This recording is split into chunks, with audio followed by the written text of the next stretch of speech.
اس کے بعد 23واں پارہ شروع ہوتا ہے. 23ویں پارے سے 1 پیج 2 پیج پہلے سورہ یاسین کی شروعات ہوئی. سورہ یاسین قرآن کریم کی بڑی معزز سورت ہے. اس سورت کے حوالے سے لوگوں میں بڑی عقیدت مندی ہے، لیکن حقیقی بات یہ ہے اس کی فضیلت میں کوئی بھی حدیث صحیح ثابت نہیں ہے. ہاں قرآن کی صورتوں کی طرح یہ بھی ایک صورت ہے، اس میں بھی توحید کی بات ہے، اس میں بھی رسالت کی بات ہے، یہ بھی اللہ کا کلام ہے. اس ناہی سب کو اس میں پڑھنا چاہیے. یاسین، یاسین کا روح الگ الگ معنی کرتا ہے. یہ حروف مقطعات میں سے کچھ لوگوں نے اس کا معنی کیا یا رجل، کچھ لوگوں نے معنی کیا یا انسان، کچھ لوگوں نے اسے نبی کا نام بتا دیا، کچھ لوگوں نے اللہ کے اسماء الحسنی میں سے شامل کر دیا. یہ سب ایسی باتیں جس کے اوپر کوئی دلیل نہیں. یہ حروف مقطعات میں سے ہے، جیسے الف لام میم حامیم، یہ سب حروف مقطعات میں سے یہ بھی ہے. اس کا صحیح معنی سوائے اللہ کے کوئی نہیں جانتا ہے. اس کے بعد سورہ یاسین میں اللہ تعالیٰ نے حبیب نجار کا واقعہ ذکر کیا ہے. ایک بستی تھی، مفسرین نے اس بستی کا نام انطاکیہ ذکر کیا ہے. کہا اس بستی میں بیک وقت 3 پیغمبر آئے تھے، ایک ہی ساتھ میں 3 نبی 3 رسول آ گئے. تو بعض لوگوں نے لکھا کہ عیسیٰ علیہ السلام نے ان تینوں کو بھیجا تھا دعوت و تبلیغ کے لیے، یہ بھی اللہ کے رسول ہی تھے. یہ لوگ انطاکیہ نامی بستی میں پہنچے. پہلے 2 پیغمبر پہنچے، دونوں پیغمبروں نے سمجھانا شروع کر دیا. قوم آمنے سامنے آ گئی، ماننے کو کوئی تیار نہ تھا. تیسرے پیغمبر کو اللہ نے ان کی تائید میں، ان کے سپورٹ میں بھیجا. اب قوم اور پیغمبر کے درمیان کیا بات چیت ہو رہی ہے اللہ نے اس میں ذکر کیا ہے. قوم کے لوگوں نے جواب دیا، قالوا ما انتم الا بشر مثلنا وما انزل الرحمن من شيء ان انتم الا تكذبون. ہم تمہیں کیوں مانے، ہم تمہاری بات کو کیسے مانے، ہم تمہیں سچا کیوں مان لیں، تم تو ہماری طرح ہی ایک انسان ہو اور اللہ تعالیٰ نے رحمان میں کوئی بھی چیز نہیں اتاری ہے، تم سب کے سب جھوٹے ہو. قوم کے لوگوں نے تینوں رسولوں کو یہ جواب دیا. آج بھی لوگ کہتے ہیں کہ نبی کو جو اپنی طرح انسان مان لے وہ کافر ہے. یہ پرانے زمانے سے کافروں کا شیوا ہے کہ نبی کو اپنی طرح ماننے کو تیار نہیں ہے. ہر نبی کی قوم کے لوگوں نے نبی کا انکار جب کیا، ان کی رسالت کو ماننے کا انکار جب کیا، ماننے سے منع جب کیا، تو یہی مانا گیا کہ تم تو ہماری طرح ہو. اللہ نے فرمایا یہی تو اس نبی کا امتیاز ہے کہ تم میں سے ہے، لیکن تم میں سب سے نرالا تو سب سے اعلیٰ ہے.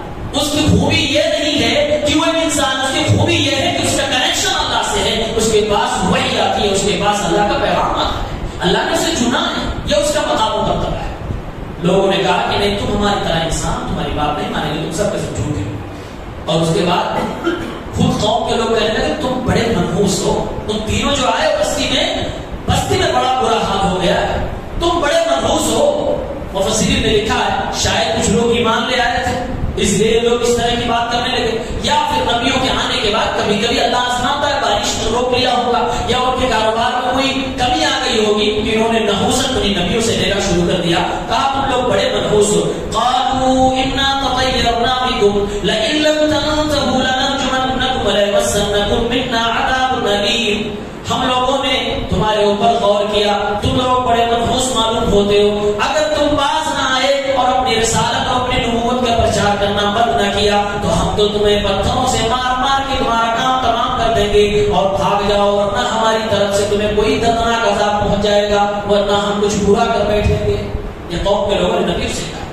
نبیوں نے جواب دیا قالوا طائركم معكم أئن ذكرتم بل أنتم قوم مسرفون. تمہاری نحوست تمہارے ہی ساتھ ہے، یعنی اللہ رب العالمین اگر تمہارے ساتھ کوئی پریشانی لا رہا ہے، کوئی مصیبت لا رہا ہے تو یہ تمہارے برے اعمال کی وجہ سے، تمہاری نحوست تمہارے ہی ساتھ ہے. کیا میں تمہیں سمجھا رہا ہوں، بتا رہا ہوں اس کو تم نحوست کہہ رہے ہو، بلکہ تم لوگ تو بہت حد سے زیادہ گزرنے والی قوم ہو، بڑی بری قوم ہو. نبیوں نے جواب دیا. جب نبیوں نے قوم کو سمجھایا، قوم ماننے کو تیار نہیں، قوم لڑائی کرنے کو تیار. اسی میں ایک شخص تھا دور بستی میں رہتا تھا جس کو مفسرین نے حبیب نجار کا نام دیا. کہا اس کا نام حبیب نجار تھا. وہ ایمان والا تھا، مسلمان تھا. اس کو پتا چلا اس بستی میں 3 رسول آئے اور لوگ مان نہیں رہے، ان کے اوپر کہیں اللہ کا عذاب نہ آ جائے. وہ آدمی اپنا گھر بار چھوڑ کے اس بستی میں بھاگ کے جاتا ہے لوگوں کو سمجھانے کے لیے کہ جلدی کرو، نبی کی بات مان لو ورنہ اللہ تعالیٰ تمہیں بہت خطرناک سزا دے سکتا ہے. اللہ نے فرمایا وجاء من اقصى المدينة رجل يسعى، ایک آدمی دوڑتے دوڑتے شہر کے کنارے سے آیا. قال يا قوم اتبعوا المرسلين، اے میری قوم کے لوگوں نبیوں کی اتباع کر لو. اتبعوا من لا يسألكم اجرا وهم مهتدون، یہ انبیاء رسول تو ایسی ہستیاں کہ تم سے کوئی اجرت بھی نہیں مانگ رہی ہیں، یہ تو ہدایت یافتہ ہیں، ان کی پیروی کر لو. لوگوں نے کہا تم ہمیں سمجھانے آئے ہو، تم بھی تو انہی نبیوں کی طرح انہی کے مذہب انہی کے دین پر ہو. تو اس نے جواب دیا وما لي لا اعبد الذي فطرني واليه ترجعون، میں کیوں اس اللہ کی عبادت نہ کروں جس اللہ نے مجھے پیدا فرمایا اور مجھے تمہیں ساری دنیا کو پلٹ کر اسے اللہ کی طرف جانا ہے. اتخذ من دونه آلهة ان يردني الرحمن بضر لا تغني عني شفاعتهم شيئا. اے لوگوں میں کیوں اللہ کو چھوڑ کر کسی اور کو اپنا معبود بناؤں؟ اگر اللہ رب العالمین میرے ساتھ کسی برائی کا ارادہ کر لے، بتاؤ یہ دنیا کی کوئی ہستیاں مجھے بچا سکتی ہیں؟ ان کی سفارشیں ہمیں نجات دلا سکتی ہیں؟ بالکل بھی نہیں نجات دلا سکتی. وَلَا يُنقِذُونَ، بلکہ یہ ہستیاں معبودان باطلا ہمیں تو مصیبتوں سے بچا بھی نہیں سکتی ہیں. انی اذا لفی ضلال مبین، اگر میں نے ان کو مان لیا تب تو میں بہت واضح گمراہی میں ہو جاؤں گا. انی آمنت بربکم فاسمعون، سنو میری بات غور سے سنو، میں تمہارے رب پر اپنے رب پر ایمان لے کر آ چکا ہوں. اس بندے نے نبی کی تائید میں، نبی کے سپورٹ میں گفتگو کی اور نبی کی طرف سے مدد کی، نبی کی طرف سے ایک اسپیچ دیا، ایک خطاب کیا قوم کو سمجھایا.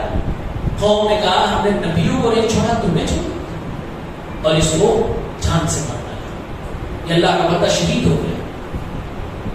یہ ایک سرفروش نبی کا معید تھا، نبی کا سپورٹر تھا. اللہ تعالیٰ نے مکے میں مکی زندگی میں صورت کو نازل کر کے پیغام دے رہا ہے میرے نبی آپ کے بھی ایسے ہی چاہنے والے ہوں گے، آپ کے لیے اپنی جان قربان کر دیں گے، آپ کے لیے آپ کی دعوت کے لیے اپنی جان کو ہتھیلی پہ رکھ کے لوگوں کے سامنے جائیں گے. اور ہوا بھی. ابو بکر صدیق، عثمان غنی اور بھی بہت بڑے بڑے صحابہ کرام نے نبی کی دعوت میں، نبی کے مشن میں آپ کے ساتھ رہے، آپ کی دعوت کو لوگوں تک پہنچایا، پھیلایا.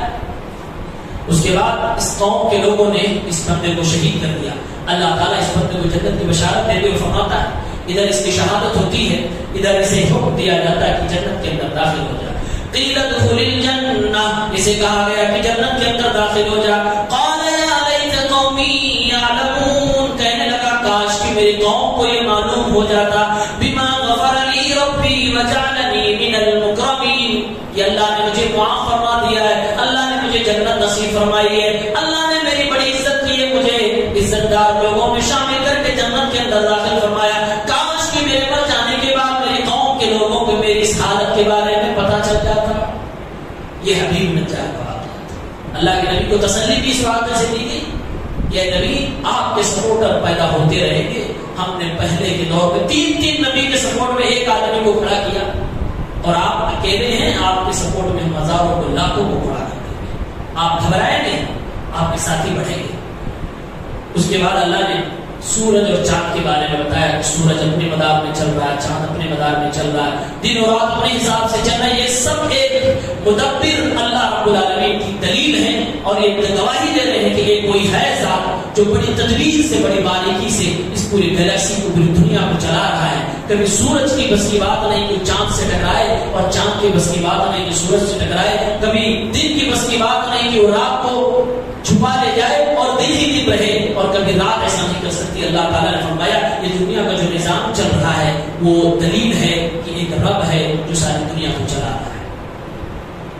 اس کے بعد اللہ نے کہا کچھ لوگ بڑے عجیب و غریب قسم کے یہ ہوتے ہیں، جب ان سے کہا جائے خرچ کرو تو دلیل بڑے عجیب انداز ہے. آج بھی کچھ لوگ ایسا ملیں گے، کہیں گے یہ غریب جو ہے، غریب اللہ نے بنایا، اس کو غریب بنایا اللہ نے، تو اللہ نے جسے غریب بنایا ہم اسے دیکھ کر کیسے مالدار کر سکتے، اس لیے ہم نہیں دیں گے.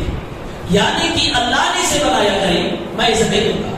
اگر اللہ چاہتا تو اسے بھی مالدار بنا دے. اس کا مطلب اللہ نہیں چاہتا کہ یہ صحیح سے 2 ٹائم کا کھائے، یہ صحیح سے کسی گاڑی پہ چلے تو ہم اسے دے کر مالدار تھوڑی بنا سکتے. اس طرح کے انٹلیکچوئل، اس طرح کے ملحد ٹائپ کے لوگ آپ کو ملیں گے جو اللہ کے راہ میں خرچ نہ کرنے کی دلیلیں اس طرح کی دیں گے. اس زمانے میں بھی لوگ تھے. اللہ تعالیٰ نے فرمایا وَإِذَا قِيلَ لَهُمْ أَنفِقُوا مِمَّا رَزَقَكُمُ اللَّهُ، جب ان سے کہا جاتا ہے کہ اللہ نے جو تمہیں عطا فرمایا اس میں سے خرچ کرو، قَالَ الَّذِينَ كَفَرُوا لِلَّذِينَ آمَنُوا، تو کفر کرنے والے مومنوں سے کہتے ہیں أَنُطْعِمُ مَن لَّوْ يَشَاءُ اللَّهُ أَطْعَمَهُ، کیا ہم انہیں کھلائیں جنہیں اگر اللہ چاہتا تو خود کھلا سکتا تھا، إِنْ أَنتُمْ إِلَّا فِي ضَلَالٍ مُّبِينٍ، ارے مومنو تم بڑے بیوقوف ہو، اللہ نے جسے نہیں کھلایا، اللہ نے جسے غریب بنا دیا، مزدور بنا دیا، تم اسے دے کر اسے معاملات کرنا چاہتے ہو، تم اپنے اللہ کی مرضی کے خلاف جا رہے، تم تو واضح برائی میں پڑے ہوئے ہو۔ یہ کافروں کا جواب اللہ نے فرمایا ایسے بھی کافر ہوتے ہیں، اس طرح کی ان پٹاخ دلیلیں دیتے ہیں، جبکہ اللہ فرماتا ہے میرے بندو میں تمہارے ساتھ احسان کر رہا ہوں، میں تمہیں روزیاں دے رہا ہوں، میں نے دنیا بنائی ہی ہے آزمائش کے لیے، اگر میں نے تمہیں اونچا بنایا ہے تو تمہارے اوپر تمہاری اونچائی سے تمہاری مالداری سے آزمائش آئے گی، اگر میں نے کسی کو غریب بنایا نیچا بنایا ہے تو ہم اس کے ذریعے سے اسے آزمائیں گے، اس کے ایمان کی آزمائش ہوگی، ہر بندے کو اس کی حالت میں آزمایا جائے گا، انسان کے پاس نہیں۔ فرمایا اللہ نے قیامت کا دن ہوگا، لوگ وہاں بھی جھوٹ بولنے کی کوشش کریں گے، اللہ فرماتا ہے کچھ لوگ جو اللہ پوچھے گا اے میرے بندو بتاؤ کیا تم نے میرے ساتھ شرک کیا، کہیں گے اللہ میں نے تیری قسم کھا کے کہہ رہا ہوں میں نے کبھی زندگی میں شرک کیا ہی نہیں، جب جو دنیا میں پکے مشرک رہے ہوں گے اللہ کے سامنے قسم کھا کر اللہ ہی کے سامنے جھوٹ بولنے لگیں گے۔ اللہ فرمائے اے میرے بندو تم اپنی بات پر کسی کو گواہ بنانا چاہتے ہو، آج کون تمہاری طرف سے گواہی دے گا؟ کہنے لگے اے اللہ تعالیٰ ہمیں کسی پر بھروسہ نہیں ہے، ہم اپنی گواہی کھو دیں گے۔ چالاکی دیکھیں انسان، وہاں بھی یہ چالاکی نہیں چھوڑے گا، اللہ فرمائے گا اے میرے فرشتوں چلو ان کو ان سے گواہی لی جائے، چلو تم گواہی دو، تم اپنی گواہی اپنے ہی دو، کوئی دوسرا تمہاری طرف سے گواہی نہیں دے گا۔ ادھر اللہ حکم فرمائے گا اے میرے فرشتوں اس کی زبان پہ تالے لگا دیے جائیں اور جسم کے دیگر اعضاء کو بولنے کی صلاحیت دی جائے۔ الیوم نختم علی افواہہم وتکلمنا ایدیہم وتشہد ارجلہم بما کانوا یکسبون، جب بندہ چالاکی پہ چالاکی دکھانے لگے گا، جھوٹ پہ جھوٹ بولنے لگے گا، اللہ فرماتا ہے اس دن ہم ان کے منہ پر ان کے زبانوں پہ تالے لگا دیں گے، وتکلمنا ایدیہم ان کے ہاتھ مجھ سے بات کرنے لگیں گے، وتشہد ارجلہم ان کے پیر گواہی دینے لگیں گے، بما کانوا یکسبون جو بھی دنیا میں کمایا ہوگا، جو بھی دنیا میں کیا ہوگا، وہ ساری کی ساری چیزیں ان کے قدم بولنے لگیں گے، ان کی رانیں بولنے لگیں گی، ہاتھ کی کلائی بولنے لگے گی، آنکھیں بولنے لگیں گی، کان بولنے لگیں گے،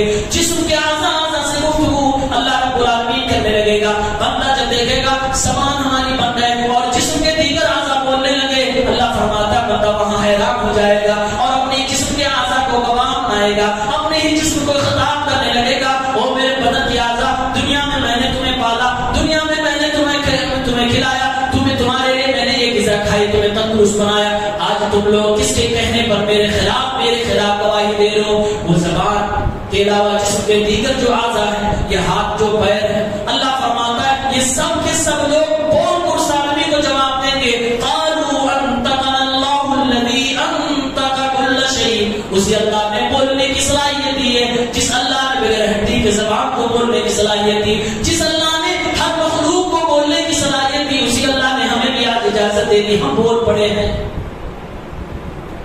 یہ گواہی پھر آدمی پھنس جائے، جھوٹ میں پکڑا جائے گا۔ اللہ کے نبی فرماتے ہیں جب آدمی پھنس جائے گا وہاں اللہ مسکرائے گا، چالاکی کرتے کرتے پھنسے گا، اللہ وہاں مسکرائے گا۔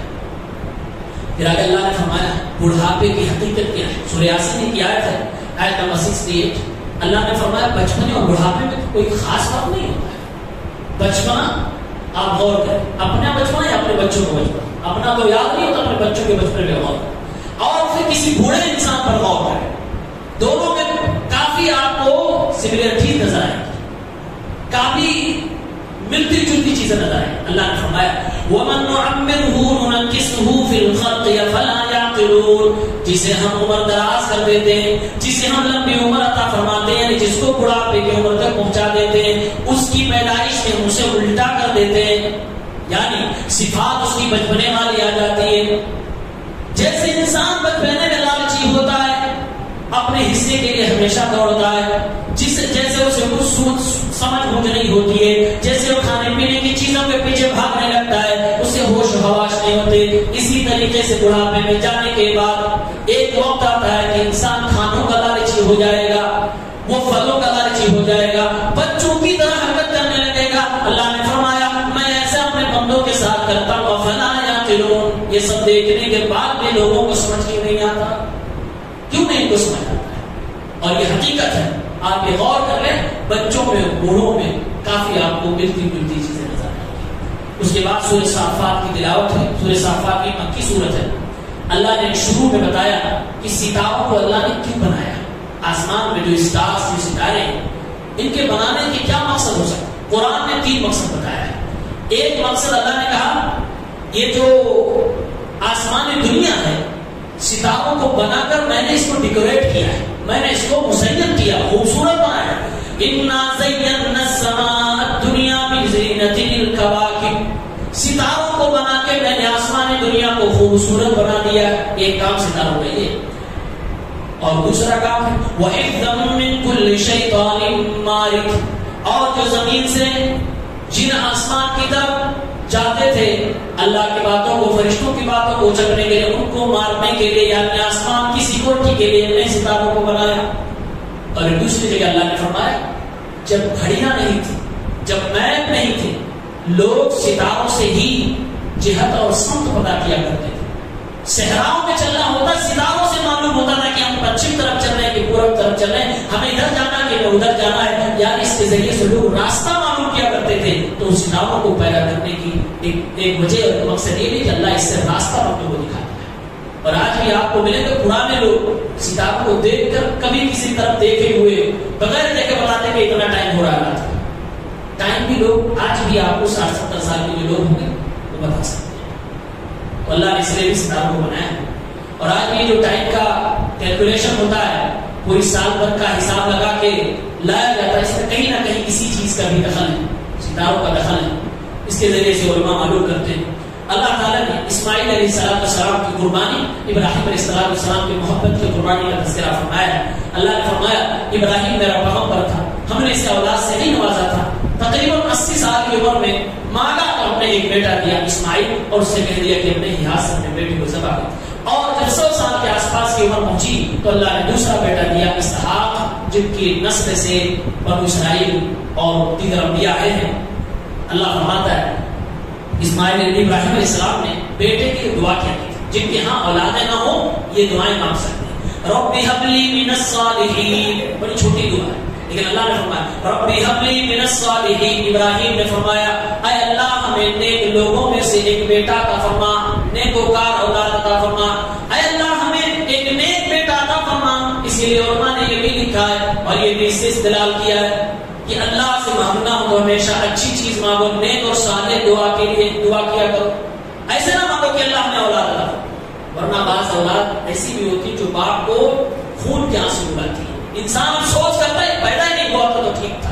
اس لیے نیک اور صالح کی قید لگا کر اللہ سے دعا مانگو, ورنہ وہ اولاد آزمائش ہوئی. جیسے قرآن نے بتایا آزمائش, اگر برے نکل گئے آپ تربیت نہ کر سکے آپ کی پکڑ ہونی ہے, اور اگر اچھے نکل گئے آپ کا رزق جاری ہے. اس لیے ہمیشہ اس قید کے ساتھ دعا کرنی چاہیے. ابراہیم علیہ السلام نے فرمایا بیٹا میں نے خواب دیکھا کہ تجھے ذبح کرو, تیری کیا رائے ہے؟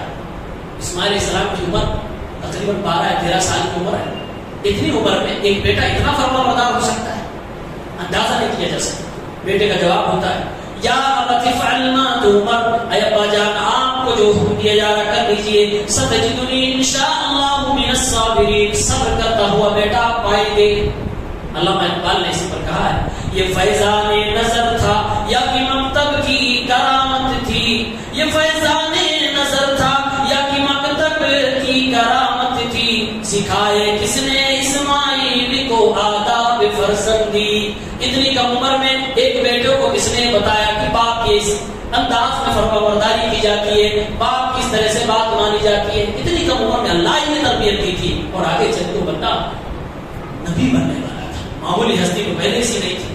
اس کے بعد الیاس علیہ السلام کا ذکر اللہ نے کیا. شاید اس پورے درس میں حضرت الیاس کا تذکرہ پہلی بار آیا ہے. نام تو آیا لیکن ان کی قوم کا تذکرہ پہلی بار آیا.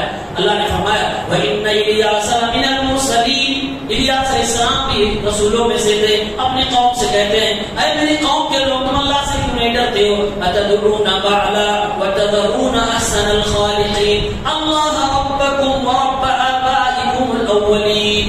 ان کی قوم کے لوگ ایک بت کی عبادت کرتے تھے جس کو بعل نام تھا. انہوں نے اپنی قوم کے لوگوں سے کہا اے میری قوم کے لوگ تم بعل نام کے بت کی عبادت کیوں کرتے ہو؟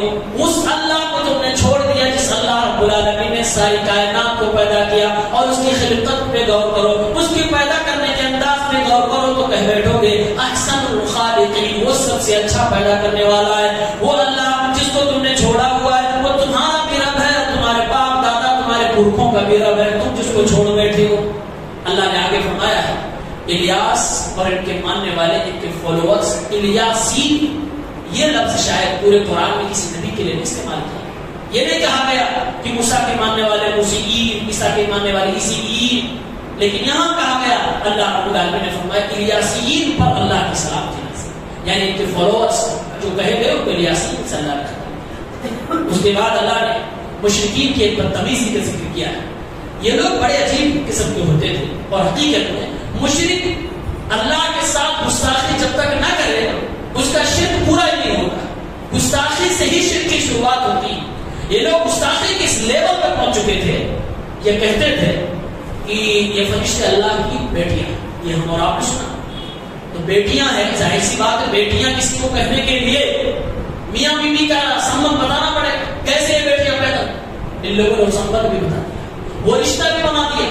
کہا اللہ تعالیٰ نے نعوذ باللہ, اللہ تعالیٰ نے فرشتوں, اللہ تعالیٰ نے جنوں کے ساتھ میاں بیوی والا کردار کیا, پھر جا کے بیٹھے. نعوذ باللہ. اللہ رب العالمین کی اس گستاخی کا ذکر کرتے ہوئے فرماتا ہے وَجَعَلُوا بَيْنَهُ وَبَيْنَ الْجِنَّةِ نَسَبًا, ان لوگوں نے اللہ کے درمیان اور جنوں کے درمیان رشتہ داری بنا ڈالی. وَلَقَدْ عَلِمَتِ الْجِنَّةُ أَنَّهُمْ لَمُحْضَرُونَ, جبکہ جنوں کو بھی معلوم ہے کہ کل قیامت کے دن ان کو بھی میرے سامنے کھڑے ہو کر جواب دینا ہے. سبحان اللہ عما یصفون, اے میرے بندو تمہارا رب ان تمام چیزوں سے پاک ہے جس برائی کو اللہ کی طرف جوڑا جاتا ہے, اللہ ان سب سے پاک ہے. یہ رشتہ بھی بنا ڈالا. اور یقین مانے جو آج پریوں کی کہانیاں بچوں کو سکھائی جا رہی, دکھائی جا رہی, ان سب کے پیچھے یہی کہانی ہے. مشرکین کا یہی عقیدہ ہے کہ جن اور پھر اللہ اور جن مل کے پھر فرشتے, یہ جو پریوں کی پوری داستان ہے یہی ہے, ورنہ پریوں کی کوئی کہانی کوئی وجود دنیا میں نہیں ہے. اس کے بعد اللہ نے سورہ صاد کو بیان کیا ہے. سورہ صاد ایک مکی سورت ہے. اس میں اللہ نے 3 پیغمبروں کی آزمائش کا ذکر کیا ہے. اللہ کے نبی کو تسلی دی جا رہی ہے کہ اے نبی صلی اللہ علیہ وسلم دنیا آپ کے خلاف ہوتی, مکہ کے سارے سرداران آپ کے خلاف ہوتے, لیکن آپ صبر سے کام لیجیے. آزماتے ہیں ہم ہر نبی کو, یہ میرا طریقہ ہے, یہ میری سنت ہے. ہم آپ کو بھی آزما رہے ہیں, آپ کے ماننے والوں کو بھی آزما رہے ہیں.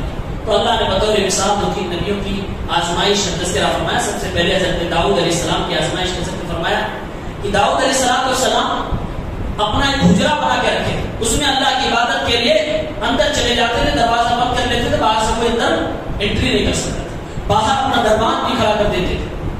اللہ تعالیٰ کو یہ بات پسند نہیں ہے کہ جس کو میں نے لیڈر بنایا ہو وہ لیڈر تنہائی میں جا کر اکیلے میں پڑا ہے. اس کو 2 مظلوموں کے لیے, فریادیوں کے لیے اپنا دروازہ ہمیشہ کھلا رکھنا چاہیے. اللہ نے پسند نہیں کیا. اللہ نے حضرت داؤد کو اس کے لیے آزمایا. اللہ نے قرآن میں کہا کہ میرا بندہ داؤد جب اپنے اسی حجرے میں اللہ کی عبادت میں لگا ہوا تھا, حجرے پر سیکورٹی سخت بڑا تھی, اللہ تعالیٰ نے 2 فرشتوں کے انسان کی شکل میں بھیجا. دونوں فرشتے بجائے دروازے کے کھڑکیوں سے کود کے اندر چلے گئے. داؤد علیہ السلام ڈر گئے, خوف, سیکورٹی اتنی ہٹ جائے کیسے. ان لوگوں نے, فرشتوں نے کہا انسان کی شکل میں, کہا کرو نہیں, ہم دونوں آپس میں بھائی بھائی ہیں, لیکن دونوں آج ایک دوسرے سے لڑے ہوئے ہیں. ہماری لڑائی یہ ہے کہ یہ میرا بھائی ہے, اس کے پاس 99 دھوبیاں ہیں, میرے پاس 1 ہے. یہ مجھ سے کہتا کہ میں اپنا 1 وعدہ بھی اسے دے دوں تاکہ اس کی 100 پوری ہو جائے, میرا فیصلہ کر دیجیے. کہا اس کے پاس 99 میرے پاس 1 دھوبا, اور یہ کہتا ہے کہ میں اپنا والا بھی اسے دے دوں تاکہ اس کا 100 پورا ہو جائے, میں کنگال ہوں. اور اس نے یہ جو بات کہی ہے آسانی سے نہیں کہی, بڑا ڈانٹ پکڑ کے مجھے کہا, مجھے کنونس کر رہا ہے, میں کنونس ہو جاؤں گا, میرا فیصلہ کرتے ہیں نا انصافی میرے ساتھ. داؤد داؤد علیہ السلام فیصلہ کر رہے ہیں. فیصلہ کرنے سے پہلے سنا رہے ہیں فقال لقد ظلمك بسؤال نعجتك الى نعاجي. تیرے بھائی نے اگر تم سے اس طرح کا مطالبہ کیا ہے تو اس نے تیرے اوپر ظلم کیا ہے. یہ بلا وجہ تم سے یہ چیز مانگ رہا ہے. وَإِنَّ كَثِيرًا مِنَ الْخُلَطَاءِ لَيَبْغَى بَعْضُهُمْ عَلَى بَعْضٍ. اور عام طور سے جو پارٹنر ہوتے ہیں, پارٹنروں کی بات اللہ فرماتا ہے, عام طور سے جو پارٹنر ہوتے ہیں کسی کام میں کسی مال میں, اللہ فرما رہا ہے کہ داؤد علیہ السلام نے فرمایا عام طور سے ایک دوسرے کے ساتھ بےمانی کرتے ہیں, عام طور سے ایک دوسرے کے حق کے اوپر چڑھنے کی کوشش کرتے ہیں. الا الذين امنوا وعملوا الصالحات وقليل ما هم. ہاں جو لوگ ایمان والے نیک عمل کرنے والے وہ ایسی حرکت کبھی نہیں کرتے. یعنی داؤد علیہ السلام نے کیا فیصلہ کیا؟ ایسا ہوتا رہتا ہے, ایسا جو آپس میں پارٹنر ہوتے ہیں ان کے ساتھ ایسا ہوتا رہتا ہے, ایک دوسرے کے اوپر چڑھنے کی, حق مارنے کی کوشش کرتے ہیں. اسی طرح اس نے مطالبہ کر لیا, بہرحال اس نے ظلم کیا ہے اگر تم سے یہ مطالبہ کیا. سلیمان داؤد علیہ السلام کو اندازہ ہو گیا کہ یہ نارمل انسان نہیں ہے, میری آزمائش ہوئی ہے, مجھے آزمایا گیا ہے. اور آزمائش کیا تھی کہ آپ نے اپنا دروازہ جو بند کر رکھا تھا آپ کو کھلا رکھنا چاہیے. اور آپ انسانوں کو تو روک سکتے, فرشتوں کو نہیں روک پائے. آئے نا کھڑکیوں سے کھل کے آپ کے کمرے میں, فریادی آپ کے پاس آئیں گے, اپنے سوالات لائیں گے, آپ کو جواب دینا ہے, آپ کو حل کرنا ہے. اس کے بعد داؤد علیہ السلام کو جب اندازہ ہو گیا اللہ سے دعا کرنے لگے, اے اللہ معاف فرما دے, غلطی ہو گئی. اللہ سے معافی مانگی, اللہ رب العالمین نے معافی کو قبول بھی فرما لیا, اللہ نے ان کو معاف کر دیا. فرمایا اے میرے بندے داؤد, تمہیں میں نے صلاحیت عطا فرمائی ہے لوگوں کے معاملات میں فیصلے کیا کرو, حق کے ساتھ فیصلے کرنا, اپنی منمانی کسی کے ساتھ فیصلہ نہ کرنا. آپ کو جج کی کرسی پر اللہ نے بٹھایا. اس کے بعد سلیمان علیہ السلام کی آزمائش کا اللہ نے ذکر کیا. فرمایا وَلَقَدْ فَتَنَّا سُلَيْمَانَ وَأَلْقَيْنَا عَلَى كُرْسِيِّهِ جَسَدًا ثُمَّ أَنَابَ قَالَ رَبِّ اغْفِرْ لِي وَهَبْ لِي مُلْكًا لَا يَنبَغِي لِأَحَدٍ مِّن بَعْدِي إِنَّكَ أَنتَ الْوَهَّابُ. سلیمان علیہ السلام کو اللہ نے آزمایا. اللہ نے فرمایا کہ اپنے سلیمان کو جب آزمایا تو ان کے تخت پر ایک باڈی لا کر ہمیں رکھا, انسان کی ایک باڈی لا کر رکھ دی, بلکہ تخت پر ایک اللہ نے جسم لا کر رکھ دی. مفسرین لکھتے ہیں یہ کون سی آزمائش تھی, قرآن و حدیث میں اس سے ڈیٹیل ہے, کس چیز کی باڈی تھی یہ بھی نہیں معلوم ہے. البتہ بعض مفسرین نے صحیح بخاری کی ایک واقعے کو جو حضرت سلیمان علیہ السلام کے حوالے سے ہے یہاں فٹ کیا ہے. وہ واقعہ کیا؟ سلیمان علیہ السلام کے پاس گھوڑے بہت تھے. یہ شام کے وقت تقریباً عصر کے وقت اللہ رب العالمین سے جڑتے تھے, اللہ رب العالمین کی عبادت میں لگتے تھے, ذکر و اذکار کرتے. ایک دن گھوڑوں کو دیکھنے میں, جنگ کی تیاری کرنے میں, گھوڑوں کو دیکھنے میں عصر کا وہ وقت چلا گیا جس وقت عبادت کرتے تھے. بعد میں جب سورج ڈوب گیا تو ان کو پتا چلا کہ میری عبادت تو چھوٹ ہی گئی, میں ان گھوڑوں کی وجہ سے اللہ کے ذکر و اذکار سے غافل ہو گئے. انہوں نے اللہ کے راہ میں اپنے ان 100 گھوڑوں کو سب کو ذبح کر ڈالا. ان کی وجہ سے میں اللہ کے ذکر سے ایک وقت غافل ہوا, میں اسے اپنے پاس نہیں رہ سکتا, سب کو ذبح کر ڈالا.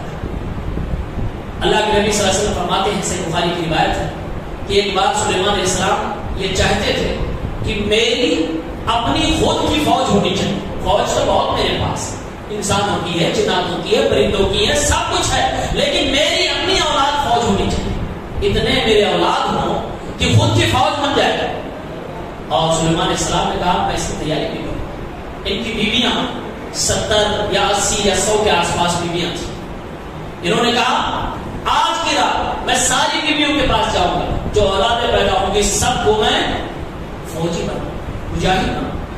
انشاءاللہ کہنا بھول گئے, انشاءاللہ نہیں کہا. اللہ کے نبی صلی اللہ علیہ وسلم فرماتے ہیں سلیمان علیہ السلام رات میں گئے اپنی بیویوں کے پاس, سب کے پاس. اللہ رب العالمین کا کرنا یہ ہوا, ملے تو ساری بیویوں سے, لیکن صرف ایک ہی بیوی کو حمل ٹھہرا, ایک ہی بیوی کو حمل ٹھہرا, اور اسی ایک ہی سے بچہ پیدا ہوا. وہ بھی ناقص الخلقت, آدھا ادھورا پیدا ہوا, پوری طرح سے نہیں ہوا, یعنی جس طرح سے مجاہد ہوتا اس طرح سے نہیں پیدا ہوا. اللہ کے نبی صلی اللہ علیہ وسلم فرماتے اگر میرے بھائی سلیمان انشاءاللہ کہہ دیتے تو اللہ رب العالمین 100 بیویوں سے ان کے اتنے بچے پیدا فرماتا کہ پوری کی پوری فوج مجاہدین کی ٹیم تیار ہو جاتی. انشاءاللہ نہیں کہے تو فصیل نے کہا یہ واقعہ شاید اسی کی طرف اللہ نے اشارہ کیا, اس طرح سے سلیمان کو آزمایا ہے. اس کے بعد حضرت ایوب علیہ السلام کے صبر کا ان کی آزمائش کا اللہ نے ذکر کیا. وَاذْكُرْ عَبْدَنَا أَيُّوبَ إِذْ نَادَىٰ رَبَّهُ أَنِّي مَسَّنِيَ الشَّيْطَانُ بِنُصْبٍ وَعَذَابٍ. اے میرے نبی اپنی اس کتاب کے اندر قرآن مجید کے اندر میرے بندے ایوب کا ذکر فرمائیے. میرا بندہ ایوب بڑا پیارا بندہ ہے. جب اس کو مصیبت پہنچتی ہے, اللہ کی طرف سے آزمائش پہنچتی ہے, بیماریوں نے گھیر لیا, اس کے مال جائیداد اولاد ختم ہونے لگے, اتنی بیماریاں, ساری بیویاں مر گئی, صرف ایک بیوی باقی بچی ہے. اتنا ربہو, اللہ سے دعا کرنے لگے, اے میرے اللہ شیطان نے مجھے تکلیف پہنچائی ہے, شیطان کی طرف سے مجھے درد ملا ہے, اللہ میں تجھے پکار رہا ہوں, میری مدد فرما. ایوب علیہ السلام نے دعا کی. بعض روایات میں آتا ہے کہ 18-19 سال تک یہ آزمائش جھیلتے رہے.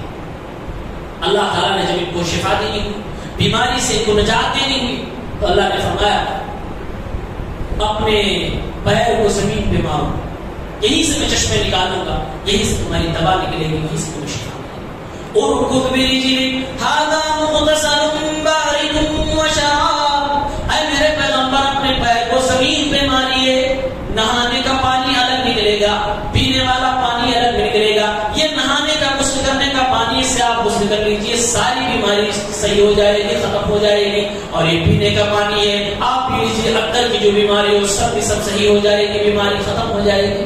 اور ہوا پھر اللہ تعالیٰ نے حضرت ایوب علیہ السلام کو اتنی برکتیں عطا فرمائی کہ جتنی پہلے مال و دولت تھے اس کے ڈبل 2-3 گنا ہو. فرمایا اللہ نے وَوَهَبْنَا لَهُ أَهْلَهُ وَمِثْلَهُمْ مَعَهُمْ رَحْمَةً مِنَّا وَذِكْرَىٰ لِأُولِي الْأَلْبَابِ. پھر میں نے اپنے بندے ایوب کو ان کے اہل و عیال واپس کر دیے, بہت اولادیں دی, بہت مال و دولت میں اضافہ کیا, اپنی طرف سے رحمتیں دی. اور یہ میرا بندہ ہے جس کی زندگی کو میں نے اہل علم کے لیے, عقل رکھنے والوں کے لیے نصیحت کا ذریعہ بنا دیا ہے. حضرت ایوب نے اپنی اس بیماری کے وقت میں اپنی بیوی کو مارنے کی قسم کھائی تھی, قسم کھایا تھا اپنی بیوی کو مارنے کے لیے. اب جب تندرست ہو گئے, جس بیوی نے بیماری کے وقت میں اپنے شوہر کی خدمت کی ہو, چوک ہو گئی, پیغمبر نے شوہر نے قسم کھا دی کہ ماروں گا. اللہ تعالیٰ نے فرمایا میری بندی کو مارنا ہے, مارنا ہے, قسم بھی توڑنا نہیں ہے تمہیں, قسم پوری کر لو. قسم پوری کرنے کا طریقہ اللہ نے فرمایا وَخُذْ بِيَدِكَ ضِغْثًا فَاضْرِب بِّهِ وَلَا تَحْنَثْ إِنَّا وَجَدْنَاهُ صَابِرًا نِعْمَ الْعَبْدُ إِنَّهُ أَوَّابٌ. اے میرے پیغمبر اپنے ہاتھ میں ایک جھاڑو لے لو, اس جھاڑو کے ذریعے سے اپنی بیوی کو مار دو, اور اپنی قسم نہ توڑو, قسم بھی پوری کر لو, تمہاری بات بھی رہ جائے اور سزا بھی پوری ہو جائے. ایک جھاڑو سے اپنی بیوی کو مار دو, یعنی ہلکی مار لگاؤ, تمہاری قسم پوری ہو جائے. اللہ نے فرمایا میرا یہ بندہ ایوب بڑا صبر کرنے والا تھا. نعم العبد انه اواب, کتنا پیارا بندہ تھا. جب اللہ کسی بندے کے بارے میں کہے نعم العبد, کتنا بہترین انسان, کتنا پیارا بندہ تھا, اس بندے کی بندگی کا حال کیا ہوگا اندازہ نہیں کر سکتے. اور یہ سب کے سب انبیاء علیہ السلام کی جماعت تھی, معتبر جماعتیں تھی, اللہ تعالیٰ کے پسندیدہ بندے تھے. اللہ تعالیٰ نے ان کے واقعات کو, ان کے ذکر کر کے قرآن میں ہم سب کو سبق دیا ہے. اور اللہ کے نبی کو جگہ جگہ اللہ تعالیٰ تسلی دیتا تھا, یہ آپ کے ساتھی, یا آپ کے بھائی, یا آپ کے ٹیم کے لوگ, یا آپ کی طرح کے لوگ تھے, ان کے ساتھ ایسا ہوا, آپ کو بھی اس اللہ پڑھ سکتا ہے. صبر کیجیے, صبر کا دامن تھامے رکھیے, نتیجہ آپ کے حق میں ہوگا. اللہ تعالیٰ ہم سب کو نیک عمل